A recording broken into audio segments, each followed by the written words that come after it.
নমস্কাৰ ৰাইজ। এটা কথা কি জানে, আমাৰ জীৱনত যে সুখ দুখ আহে, সুখ আহে সেইখিনি সময়ততো আমি গম নাপাওঁ, কিন্তু আমাৰ জীৱনত যেতিয়া দুখৰ সময় আহে, অৰ্থাৎ মানে আমাৰ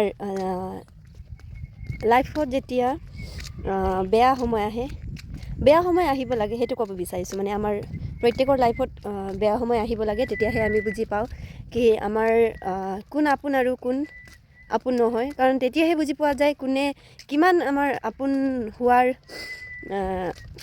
দায়িত্ব বুজি পায়। আমি সকলোকে তেওঁ মোৰ বহুত আপোন, তেওঁ মোক সহায় কৰিব বা তেওঁ মোক আমাৰ যেতিয়া দৰকাৰ হ'ব তেতিয়া তেওঁ আমাৰ ওচৰত থাকিব বুলি আশা কৰি থাকোঁ, কিন্তু তেনেকুৱা নহয়। সকলোৰে ক্ষেত্ৰত কোৱা নাই বাৰু, কিন্তু মই কিছুমান মানুহক ক'ব বিচাৰিছোঁ। সকলোৱে সেইটো চাগে অনুভৱ কৰিছে, তাৰ কাৰণে মই এই কথাটো কৈছোঁ। আমাৰ সকলোৰে জীৱনত বেয়া সময় আহিব লাগে, তেতিয়াহে আমি বুজি পাম কি আমাৰ কোন মানুহ আপোন আৰু কোন পৰ। মানে মানুহৰ ৰং চিনিব পাৰি যেতিয়া নেকি আমাৰ জীৱনত বেয়া সময় আহে তেতিয়া আমি আমাৰ আপোন মানুহবোৰৰ ৰং চিনিব পাৰোঁ। ধন্যবাদ, বাই।